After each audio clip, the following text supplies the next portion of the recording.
What's going on, family? Happy July. Can't believe it's July already. We're like halfway through the summer. What's going on? What is going on? But as we're talking about that, let's talk to my main man, my sidekick, my best man, Brandon. What's going on, buddy? How you doing today, bud? Good, good. Don't rush the summer right now. Like I feel like it's gonna snow in like 3 months when you're talking about July already. So just slow your roll a little bit, man. Well, I'm saying July because that's when this one is going to release. So, I mean, it's the end of June still. We still got a couple days, but we just released an episode yesterday, but we have more to go. So, yes, I agree. But it's also my birthday coming up, and while most people don't like getting older, I'd rather get older than the alternative, which is, just be done. So, We're getting morbid but on this one. Sherry didn't know what she was in store for. Holy cow! Yeah, not that direct. That wasn't one of the directions. Brandon, this sometimes this ad-libbing thing is my specialty. Other times hey man, just roll with it, as all our guests have had to so far this season. We're rolling. It's still summer, and we're not that old yet. Yeah, and I think about it, like our pool has just opened like 3 weeks ago, so there is still plenty of summer. I give you that. But there's been quite a bit going on this summer, and one of our guests today did quite a feat earlier this summer, just a few weeks ago, and we're going to talk about that. But Brandon, my occupation by trade is has been personal trainer, and a few years ago I was working at a little gym, little community family style gym in Strongsville, and had the privilege to meet this individual that's our guest today, Miss Shari. And unfortunately, due to COVID, I had to step away from the gym with our oldest son having infant asthma at the time. And during that time, when I stepped away, the gym changed ownership, and it breathed new life into it, and they've really built it into more of a family, a bigger community, doing a lot for the community. And I think one of those people that has a lot to do with it is our guest today. Even though she's a member, she's still very much looked on as a leader there at the gym. That would be Compound Fitness in Strongsville, headed by Paris and Amanda.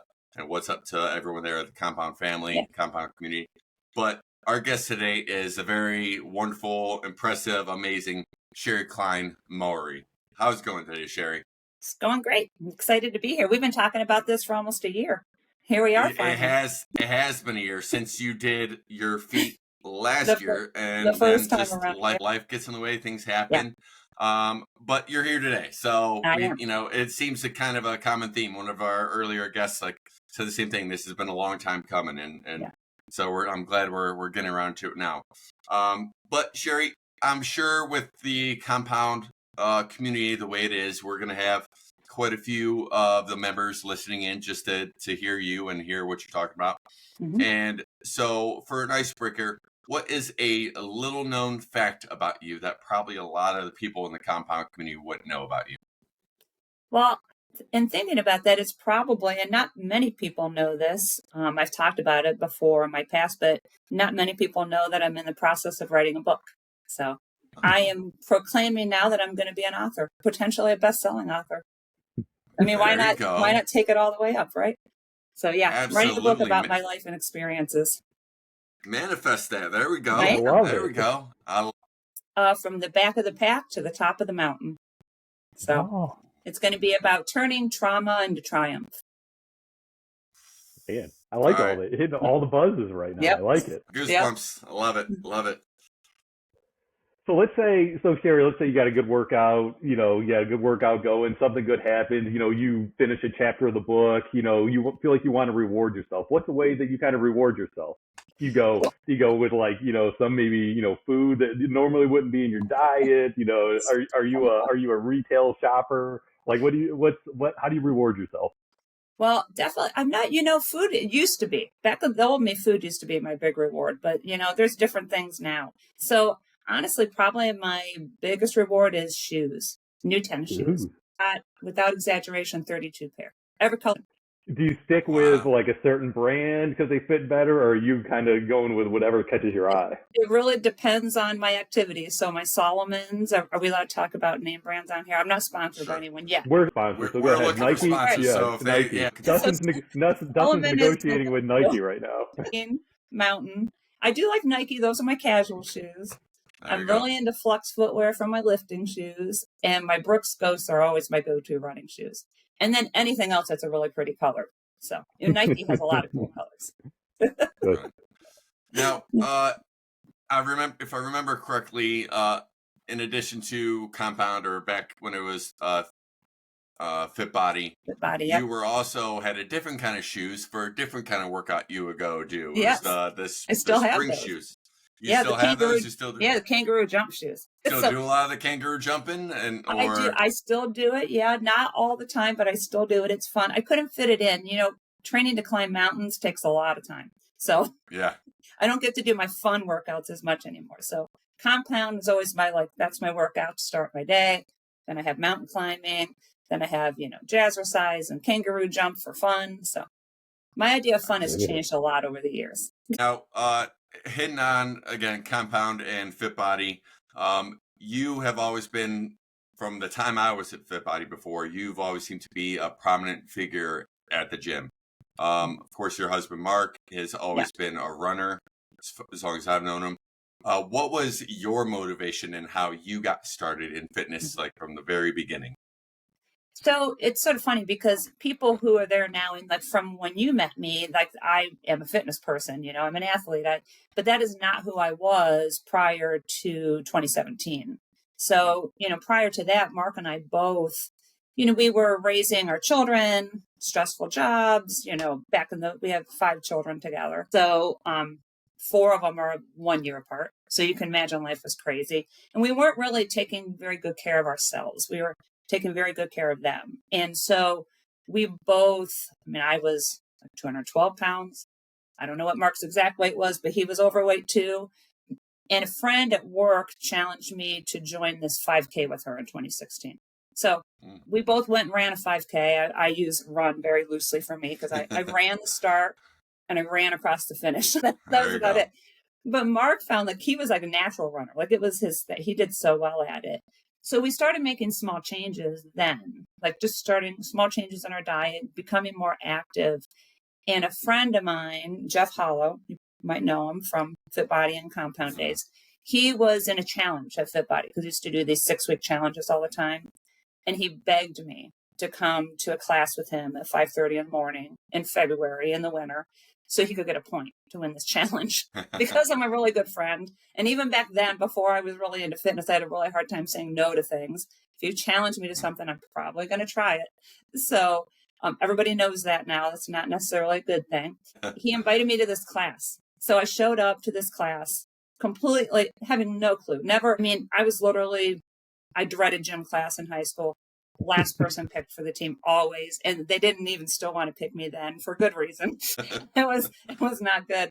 And I walk into this crazy class where Elena was the trainer, and she was really mean back in those days. She says she wasn't, but she was tough. And something changed. Like I couldn't do anything. Like literally, there was hardly anything I could do but the little running circles that they did. That's about the only thing I was good at. Something happened in my brain that said, I want to be good at this. So, this is something I want to do. I felt like it was sort of like that missing piece that I was looking for.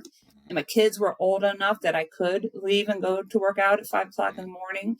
And that was really the only time I could do it because they were all at those ages where they were always busy. So I went into the office of a girl who worked there at the time and said, I need to pay you money and I need to sign up. And she's like, well, you got a free week. I'm like, I will never come back tomorrow if it's free. I have got to put something on the line so I show up. And that's where it all started. And I think my passion came from not being able to do anything. Like if you talk to Elena, I literally couldn't do a slider mountain climber to save my life. And now I'm climbing mountains. So I know what it's like to be that person who is over 40, who is overweight, who has never been an athlete, who has no belief in themselves in a number of areas of their life. And I know what it's like to come out the other side of that and to use all those things to get better. And I'm on fire for that. So when I meet people, Like I see people that were that old me all the time, and I just love to connect with them and help them see that side of themselves. Like have this magical mirror that says, look, this is who you really are. I can help you. Come on. It's That's awesome. that's my passion. And so I talk to everybody. I walk in there every morning happy, no matter what's going on. I choose happiness every time I walk in the gym. I dance when everyone else is wanting to go to sleep. I just have fun. You definitely bring that energy. Definitely. Mm-hmm. And By the way, Shari, Brandon, Shari, if you're trying to help inspire people, and know that your kids are grown at this point. Yeah. Dustin and I talk a lot about parenting. My kids and his kids are at different stages. My kids are a little bit older, but both of us, in common, we talk about leading by example, or kind of only preaching but not doing what we preach, and we're very big on leading by example, right? And that's what kids are catching on to. And both of us are active physically. Now both of my kids have kind of seen that and are doing it, and I'm sure Dustin's will as well, right? They're already active at the age that they're at, and we got videos of Dustin doing box jumps and everything like that from a sit down position, which I thought was pretty amazing. And so we are kind of at a different stage, right? We're leading our kids by example, and your kids are grown now, and it sounds like you are at the point where you are leading grown people by example. Yeah. Have you kind of repurposed yourself, and now that you're kind of trying to give them the energy and the drive that they need, and how are you keeping that going both within yourself and also spreading it to people that you feel and kind of need a little bit of push or a little bit of a boost to get their self going? Yeah, I think the main thing, with anything is discipline. So, for me, it's never an option. Like there's no thought process when I go to bed at night. My alarm is always set to get up at a certain time, and I always go to the gym. And so the very first thing I do is just connect with people. And I look for people who you can tell come in and don't feel real comfortable, And so the first step is just helping them be comfortable, going and working out with them. Not being like that show off, like, look at what I can do. It's more of like, I don't go in and say, hey, do you know I climbed mountains, I ran a marathon, because nobody's going to connect with me, because I would not have connected with me. And I think the benefit I have that, Paris is this amazing motivator, an amazing trainer, but it's almost impossible for him to imagine what it's like to be someone who's completely out of shape and not confident in who they are, walking into a gym full of people doing all this crazy stuff. I know what that feels like, so it's I intimidating. Can truly, it's so intimidating. So I have that benefit of remembering how that felt, and I never let go of that. And I always appreciate where I came from. And up until I climbed the mountain last year, I may have said that, but I didn't necessarily feel that. But last year, when I did that challenge, it completely changed who I was. I came back with even more of a desire to show people that they could do this too. And it doesn't have to be climbing a mountain. It doesn't have to be that extreme. It's just a matter of committing to yourself, loving yourself enough to spend an hour a day making yourself better. And in doing that, it just translates to all other areas of your life. And so I've seen so much growth, and I realized then like how much of an effect I could have on other people. And then it now feels like a responsibility. Like I feel like, God has given me this gift, and I would be ashamed of myself if I didn't carry it forward to others, And so it just lights this fire within me. Like if you get me talking about this stuff, I could talk to you forever, and it's not about me. I like to hear about them. And so, that's a big part of it, is getting to know them. And generally speaking, people like that have something going on.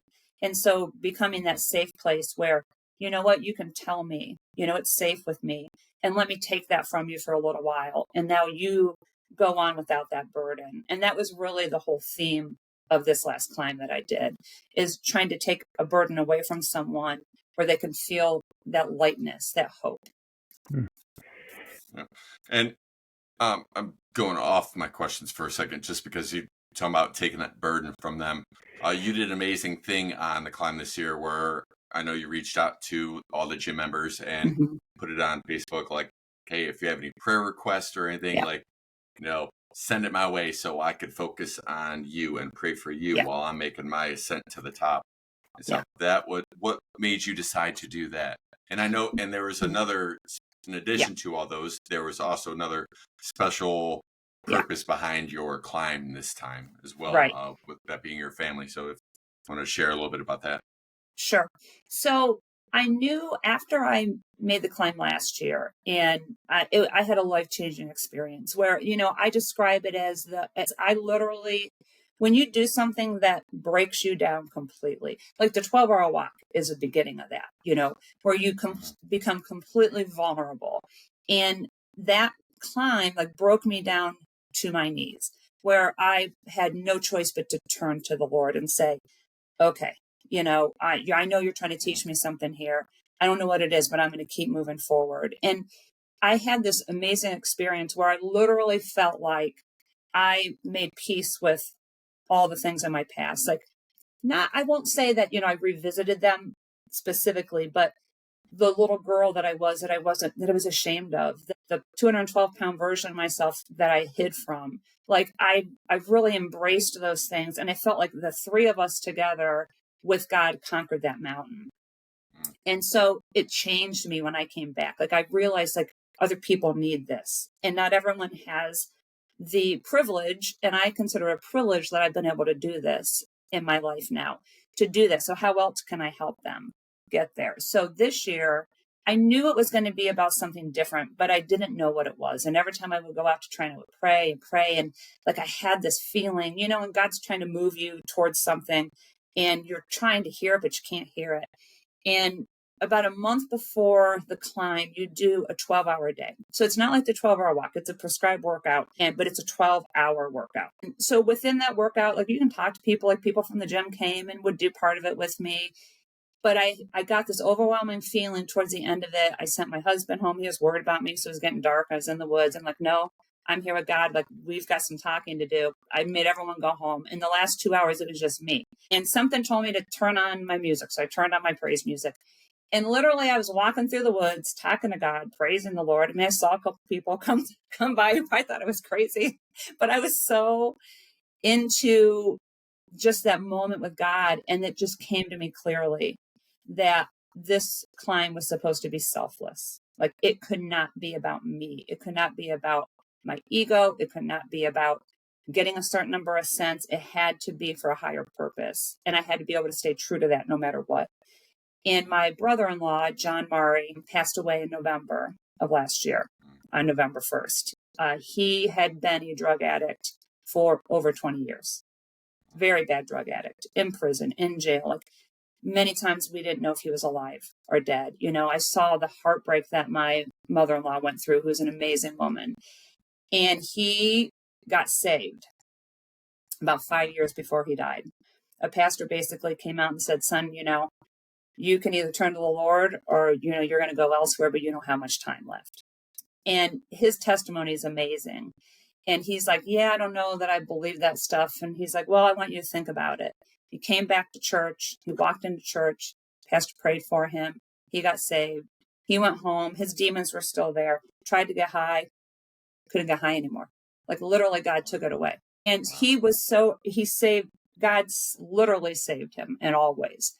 And for the last 5 years of his life, he moved back to Ohio and he ministered to homeless addicts. And I've been a Christian my whole life, as long as I can remember. I've been a Christian. In the 5 years that he was a Christian, I am 100% positive he touched more people and talked to more people than I have in my entire, I'm 57 now. So I'd say probably I wasn't talking to people till maybe 10. So, Right. 47 years. And so it just came to me like, I need to carry his life forward. I need to tell his story, because even through those 5 years, he was sick. He was in pain. He never let anything stop him from his mission. He would get frustrated because he wanted to be healed and God wasn't healing him, but he still praised God in his pain. And when he couldn't walk anymore, he had a scooter and he would go to the bridge where the homeless people were and he would blow an air horn and they would come to him and he would minister to them. And so he loved the Lord until the day he died. And it just made such an impression on me that, I was convicted to say, what more can I do? And so that's where it all started. Wow. Well, I think you certainly brought a lot of honor and grace and beauty to his name, and I think that's something that Thank you. people won't soon forget. Yeah. And it's also just a beautiful, wonderful thing that you did that for anyone going through things. I know my mother-in-law passed away Yeah. right before he walked, and you gracefully, Mhm. accepted my prayer request for our family. Yes. So just thank you for that.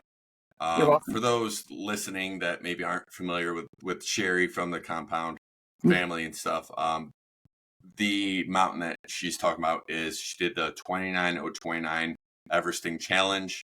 And we'll talk about more about that. And then the 12-hour walk she also talked about, 12-hour walk challenge. We're both, well, I know Colin O'Brady was brought into the 29029, but I know Yes. the 12-hour walk challenge was his. From my recollection, even with the KWA at Compound and everything, you were the first one to do the 12-hour walk challenge, and you kind of brought it to the group. Yes. How did you come across it, and what made you Mhm. say, like, I got to do this? Yeah. So, I started trying to do when I was a fit body, in those days, like we did a 30-minute workout every day, and it Right. was the same kind of format all the time. And like I really thought back in that day, I thought that was the only thing that I could ever do. And I would literally be fearful that if it ever went away, what would I do? Because I attributed that to my weight loss. I attributed that to how I felt and my worth and I couldn't imagine anything else outside of that.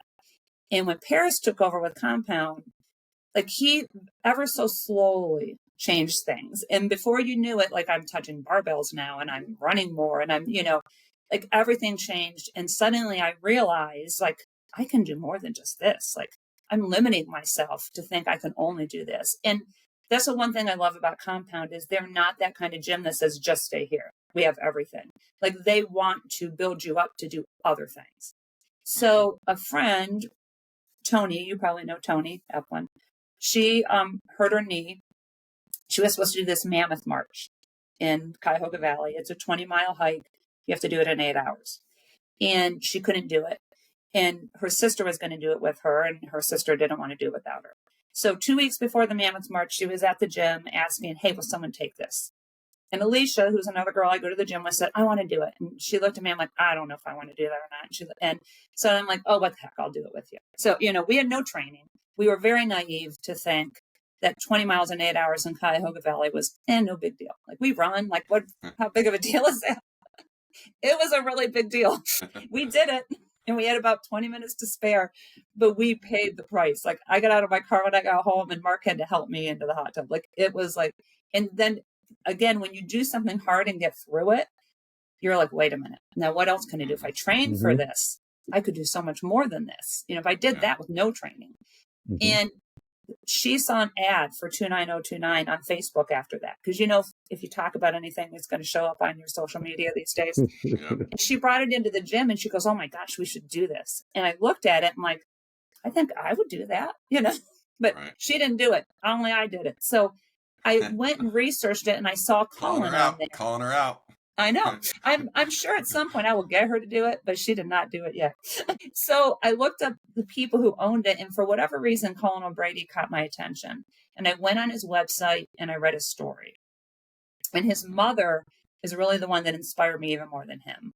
Because, briefly, what he goes through is, he literally almost dies. He graduates from college, goes on a trip to Thailand, I believe it was, with his best friend, and gets caught up in a fire rope on a beach and has third-degree burns in a third world country, is told he may not live and will never be able to walk normally. And his mother flies there and goes by his side. And this is the kind of mother I would like to think that I am and I strive to be. And said, son, what's your goal? And because she wanted to take his mind off of this. You're not going to die. Mm-hmm. You're my son. We're going to get through this. What's your goal? And he said, I want to win a triathlon. And she said, okay, you will. Now, how many mothers with their son, like on his deathbed with his legs burnt to the point where he probably isn't going to be able to walk, says, okay, you're going to do that. Most of us would want to cuddle and protect him like, oh, no, let's think of something easier. But she didn't. And he did win that triathlon. Wow. And that story just like, I couldn't believe it. So I bought his book. And before I even got the book in the mail, I went on the website and I picked a date and I signed up for the walk. because I just was committed to it. And then after that, then I knew I had to do the mountain. So I had to save my money. I did a lot of research. It's very hard to get into that. It sells out in minutes. And God wanted me there because the mountain I picked that year sold out in 90 seconds. And I was one of 250 people who got in. So what mountain did you end up doing? That I've been holding on to that question like the whole time, locations, and I want to know what one that you did. The very first one I did was in Whistler, British Columbia. Okay. And it was amazing. I mean, it was beautiful. I swear it's like getting dropped in the middle of a Hallmark movie, that town. It's like all the people are so happy and nice, and it's snowy and pretty. And everybody owns a winery, right? That's a Hallmark movie. Exactly. Everyone's perfect, and all little controversies all work out. And, you didn't run into like an old college flame. No, that's the only thing that I didn't. So Mark was still. However, funny story is I did become a complete fangirl because I wrote, my vision that I had after the 12-hour walk. Like I wrote that for KWA, and that's how I got them to start doing it. And so I go, I'm up at the top of the mountain. It's lunchtime. So I go in the little lodge there to get lunch to bring to the gondola, and Colin O'Brady is there, like standing next to me. I'm like, Colin, like, my name is Shari. I did your 12-hour walk. It changed my life. And he's like, really? He's like, tell me about it. And he's just such an amazing guy. And I'm like, well, I wrote this whole thing. I would love to share it with you. Do you have like media people I could contact? He's like, no. Do you have your phone? I'm like, yeah. He's like, I'm going to give you my phone number. When you get home, you text me your story. I want to read it myself. And so, I mean, I guess you could call that, a little bit of a fling. Cool. A bit of a fling. Oh, okay. Like a son. He's like a son. But it was so awesome. And, when I struggled in the middle of that, because I got super sick, they pulled me off the mountain in the middle of the night, and I'm crying. I feel like I'm defeated. And he walks by and he stops again. He's like, Shari, what's going on? You were so happy. I'm like, Colin, they won't let me go up the mountain. He's like, well, what's going on? And Coach Don's like, she's dehydrated. She has hypothermia and she can't walk a straight line. He's like, yeah, no, you can't go back up the mountain yet. But, he bent down, he held my hands. He said, with your mindset, I've spent the last 4 hours talking people into staying on that mountain who had nothing wrong with them. I know you're going to be back out there. And that's all it took. I'm like, okay, I'm going to listen to the coach. I'm going to do as she tells me. And I was able to get back out there and finish that year. So it was awesome. So how's the contrast between last year Whistler being as cold as it was, and then this year being Idaho and it was baking? It was over 90 degrees, wasn't it? Yeah, it was unseasonably warm. So you're in the high desert there in Idaho. So Whistler, the first day was what we considered warm. It was nowhere near warm compared to Sun Valley. But, I had shorts and a T-shirt on. By that night, it got cold and started raining and sleeting. By the next day, if you watch my finishing video, I look like I'm at the top of Everest. Like the wind, the snow, the ice. But Whistler is a very long mountain. So it takes you 34 miles almost to get to 29,000 feet there. Every ascent is very long, but it's not as steep. It felt steep that time. Sun Valley is completely different. You gain that same amount of elevation in 24 miles. So that's that steep. And it's all open, where Whistler's in like this ancient rainforest. You have cover and beauty. Sun Valley is literally up the side of a Rocky Mountain. And there's parts that, well, not the Rocky Mountains, but Rocks Mountain. There's parts called the Wall that just, like, you literally sliding back down. It's just that steep. Wow. And it was unseasonably warm, and so many people got pulled off with heat exhaustion. I saw people with medics having to go to the hospital. Like, it was almost impossible to keep up with hydration. But the community there, like, everybody helps everybody. It's one of the only, like, endurance events you'll ever go to where there's no winner. Everybody, whatever you get, as long as you give it everything, everyone is proud of you. They're helping you. People assist you if you're having issues. Like, it's an amazing community of people. Like, people who go do these kind of things, there's a reason they go do them. And generally speaking, it's not ego. There's usually other reasons that you put yourself through a 36-hour endurance event. Now, didn't you get stopped this time for dehydration stuff again? And it being in Idaho, couldn't you like carb up with some potatoes and stuff? Or I know, you would think. Well, I found out a unique thing about myself, and that could be a whole nother podcast. But back in 2009, I almost died. I literally was on my deathbed, which is a lot of the reasons why I do the things I do now, because I'm so grateful. that God gave me another chance at life. And so I take advantage of every moment that I have. So because of that, I went through a very major surgery, lost a large portion of my intestines. And I found out this time in speaking to the doctors and the medics there that when I'm doing this kind of event, I need liquid calories, because once they switched me to liquid calories and I recovered, I was fine. But I literally can't process. My body just shuts everything down and I can't process food. So that's what was happening. I was trying to eat, but it was not fueling. It was just staying. So that's how I got so sick there. But I didn't give up and I kept going, and God had great things in store for me. So Well, if from you're looking for good liquid calories in the Strongsville area, Nourishing Nook. Nourishing Nook, yes, it is. Get that sponsorship, Amanda. Highly recommend it. Yeah. So the 36 hour, the 36 hour window. So from the beginning, the starting group to the end, what do you think of the percentage of people drop out? In what percentage makes it to the end? Because it's pretty crazy to make that with that endurance all the way to the end of the 36 It is. It's usually about 60%. Okay. So just over 60% of the people actually make it all the way to Everest, typically. Okay. And a lot of it is it's usually either nutrition, because you're not fueling properly, mindset, because if you've never done it, like the first time I did it, like no matter how hard you train, you have no idea how hard it is to climb a mountain for 36 hours.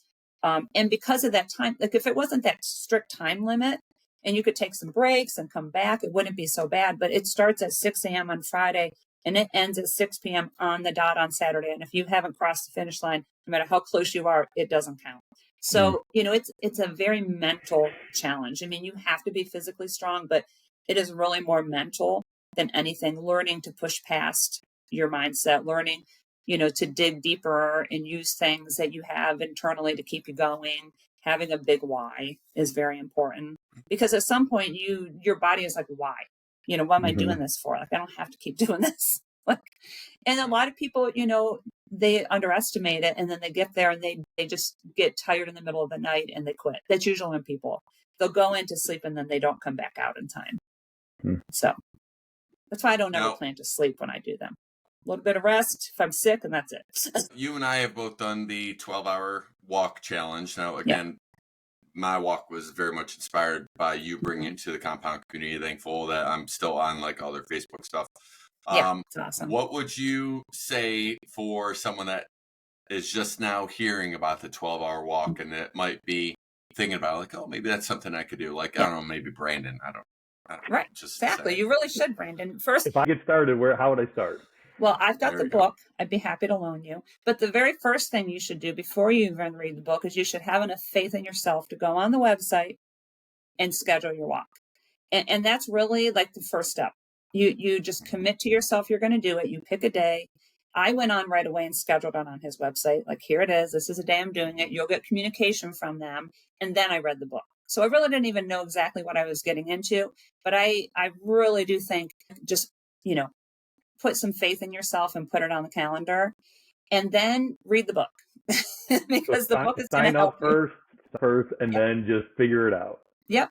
Because you just have to go into it saying there is no other option. Like, I'm taking this day. I am important enough. Like, I know my mental health is important for my family. And so I'm taking 12 hours to become a better version of myself for my family. And that's really when I did it. That's why I did it. Like, I want to be the best mom. Even though my kids are grown, I'm still their mom. I want to be the best grandmother. I want to be the best friend. I want to be an inspiration. And so I knew I was worth it because I knew I would take it and help others with it. And it's an amazing experience. I've done two. I did the first one in October, and then I did the national one on January 6th this year. That was crazy because it was very cold. So it's a whole different experience. Yeah. I thought about doing the national one, but we just had so much going on. And if you've heard anything going on this season, like the start of this year was kind of hectic with the boys and a lot of mental health and stuff for me going on. But to kind of, again, for the listeners and for Brandon, for people that don't know a lot about the 12-hour walk challenge, I did it kind of the opposite way. I saw you guys doing it. I've started reading the book, and then I was like, I got to do this. So then I set a date with my wife. I did it July 1st last year, right before my 42nd birthday. And so the part where you get a chance to devote all that time to yourself to be a better Mm-hmm. version of yourself is you're doing this 12-hour walk challenge.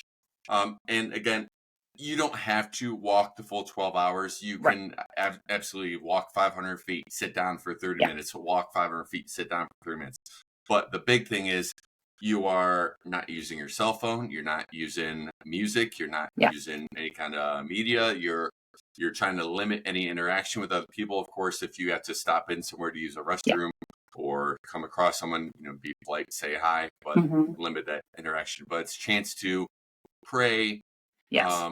meditate, be within yourself, and think about where you've been, where you are now, and where you want to go. And it Yeah. was incredible experience for me. The last 6 hours for me definitely went by a lot quicker than the first 6 hours. Yeah.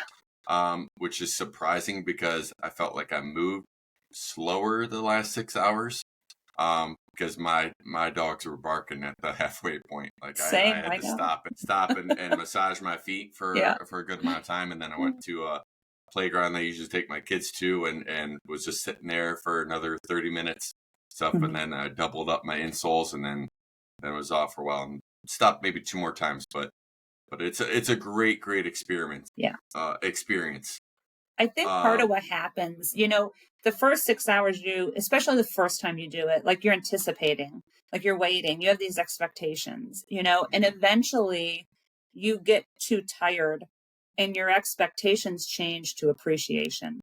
And I didn't realize that the first time, but now looking back, like when I stopped expecting, like, what is God going to tell me? What am I going to feel? What am I going to think? And I just started appreciating the fact that I was out there and I was doing this. Things changed. And eventually you run out of things to say to yourself and you shut up and you listen. And some of us, it takes longer than others. I completely agree with that because I remember starting out and just walking and Yeah. praying, okay, God, I'm listening. Yeah. What do you want to tell me? Yeah. And then after I got done with that initial prayer, I then was walking through a neighborhood in Oak Falls. I was very quiet away from the busy streets, and I'm just okay. And then I even, one of my stops was in a cemetery in North Homestead, and I'm okay, let's hear what wisdom I can get from the people here and stuff. And it was still just quiet. I'm okay, what's going on? But then by the end of it, I was walking through the neighborhoods that Brandon and I grew up in, through Berea and stuff, and even walked by your house on Baker Street, Brandon. That I'm I remember breaking his basketball hoop when I held onto the rim a little bit too long when I dunked it. And then I had to help get a new one and help his dad put it up. Oh, that was a fun memory. But no, just remembering those things and taking the time. And I think one of the big moments for me was stopping outside my grandparents' house that they lived in when I was growing up, and I just remember approaching it and talking to them, and just how things going on with my life and having kids and everything. And then I swear these 2 rabbits came out in the yard, stopped and looked at me. Wow. And they were just looking at me, and they weren't running away. And then instead of just going into another yard, they went around to the back of their house. That's awesome. That was I'm getting goosebumps about it again. I'm about to get teary-eyed. But it was a great experience. So Brandon, when are you doing your walk? Yeah. We're going to need you to schedule that. Don't worry, because I'm going to call Dustin out on something too. So it's not just you. Ooh. Dustin's going to be doing that mountain with me. You got 2 years to save the money. So, Shari, I've noticed. So first, when you started talking about compound, and then now when you're talking about the walk, it seems like so with compound, you said that they told you that you could do the week for free, right?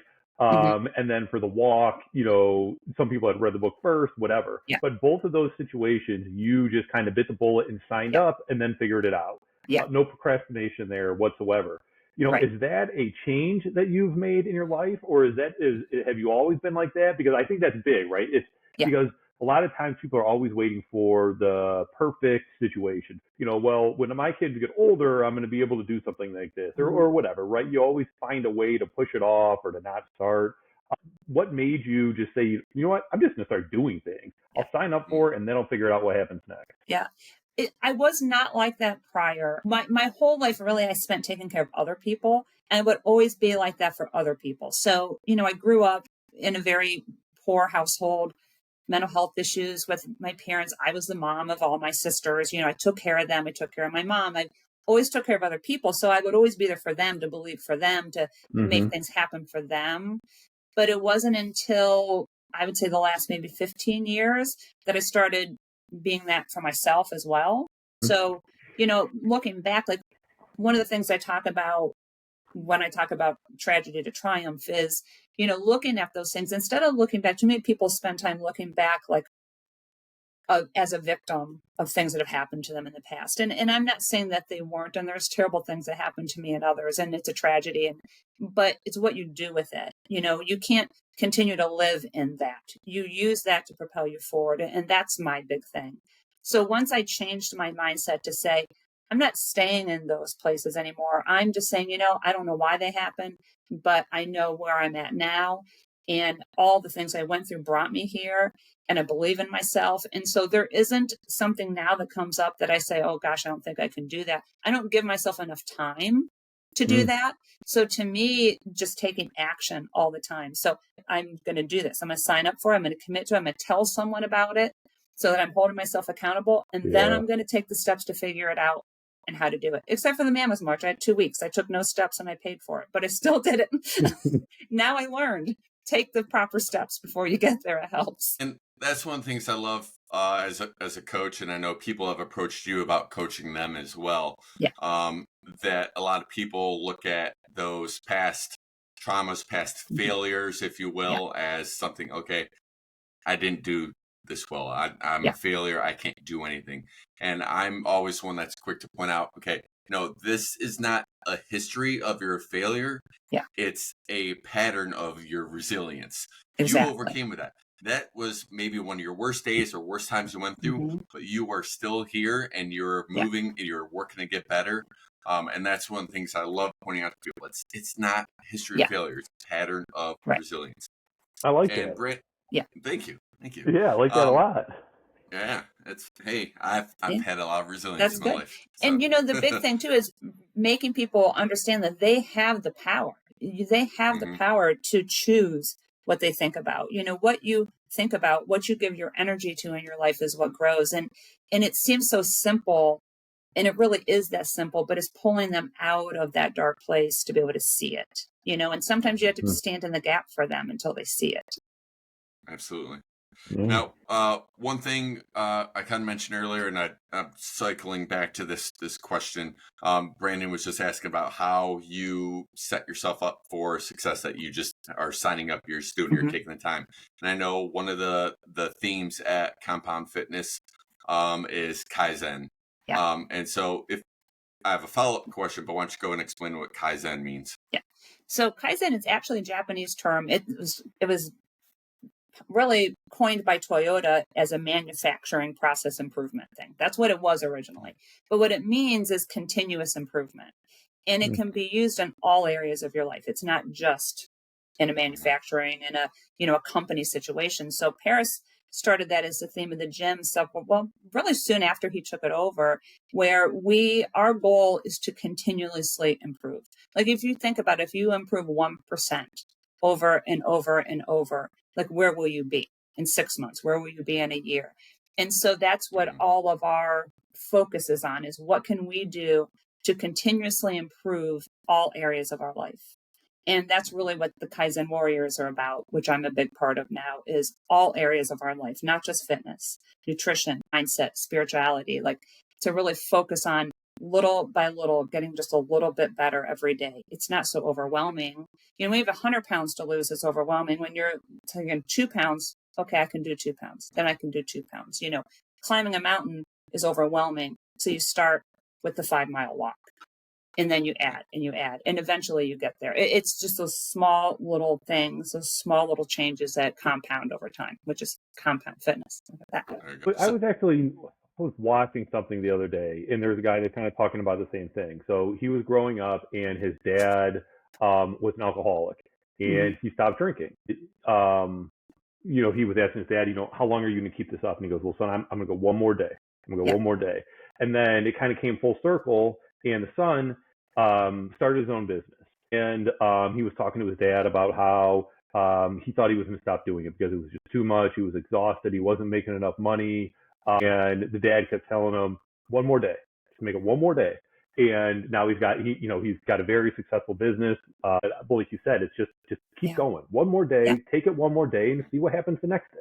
Yeah, that's what everything is. I mean, the only way I was able to climb the mountains is not to think about how many ascents I had left.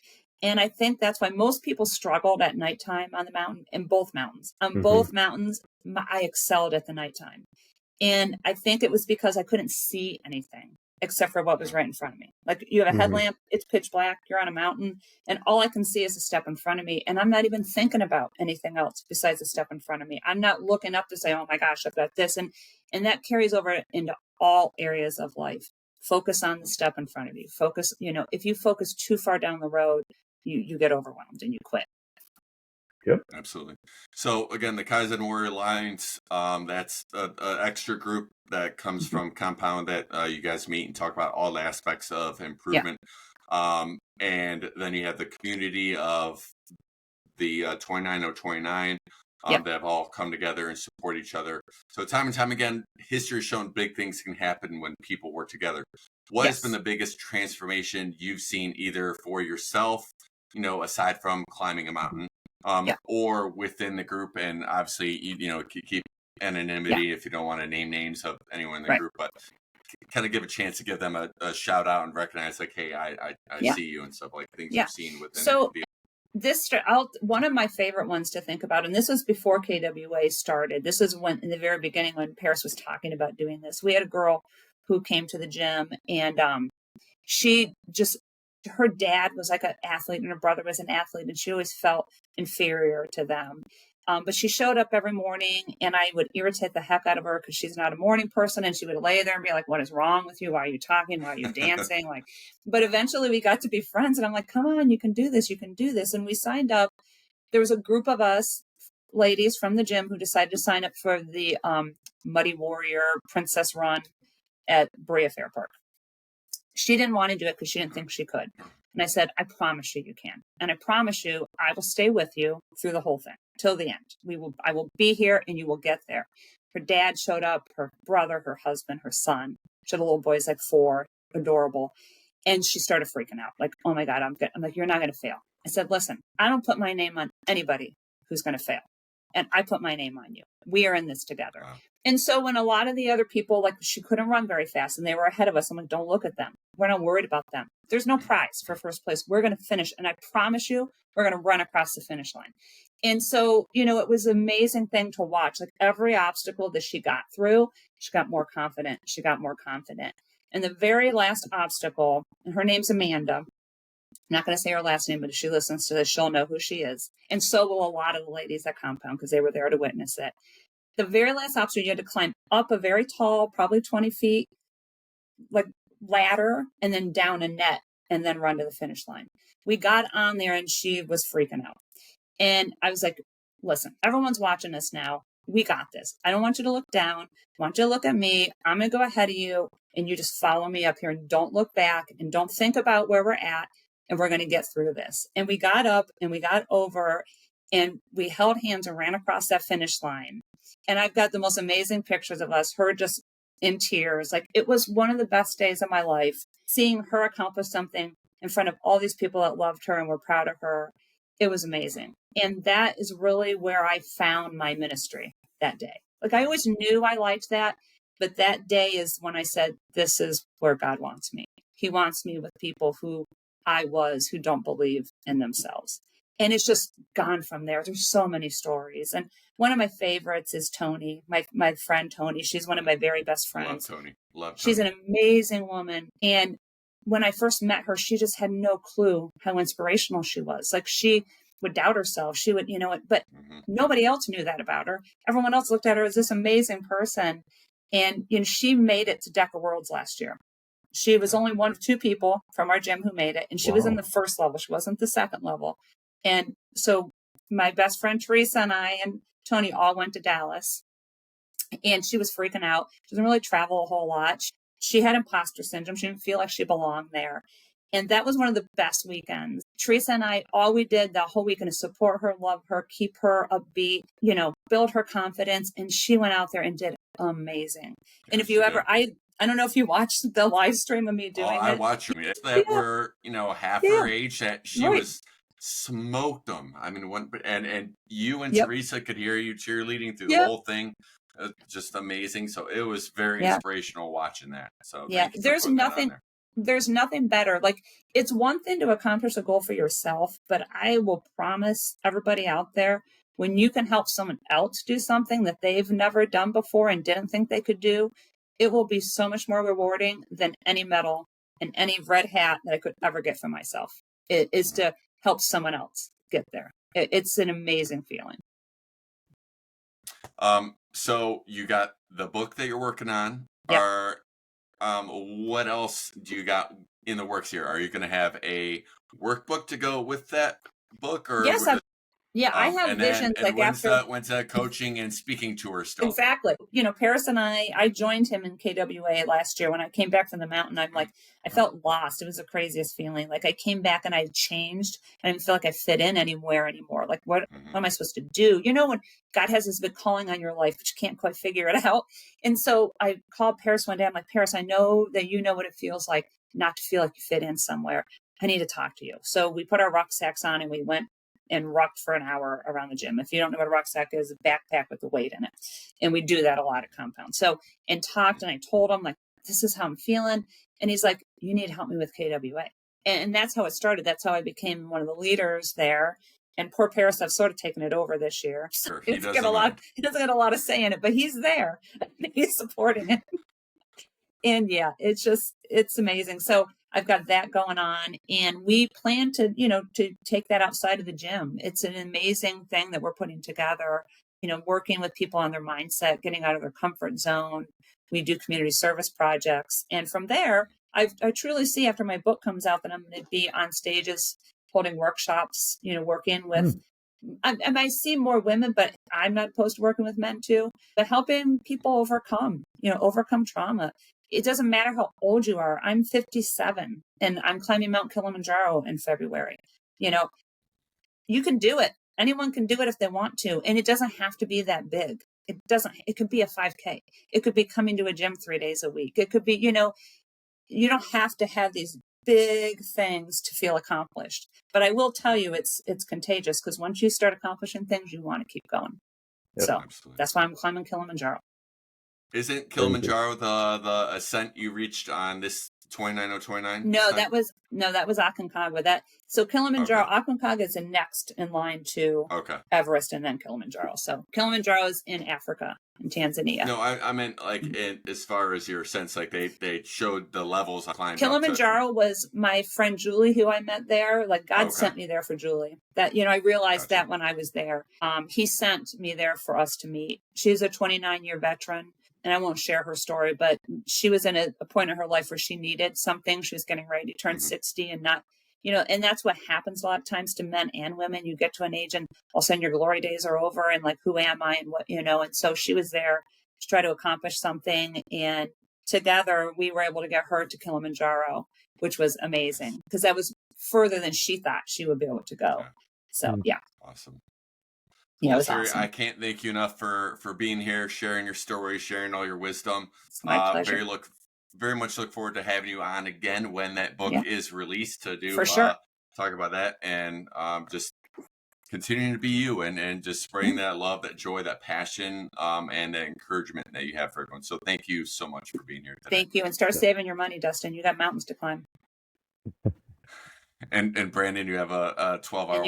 You got a 12-hour walk. Off on me, Dustin. You just push that off on me. And do this all together, guys. I'm going to follow Shari's lead. I'm going to go get some tennis shoes that I really like. I'm going to get some nice colored ones, and then I'm going to start walking. Get some fun ones. Some fun ones. They inspire you to get moving, and then people say, cool shoes, and you meet friends. The 29029 community, the Compound community, or you're one of our listeners, you are family here. We're born into our names, but we're all family here. This is Family by Heart. Until next time. Thank you.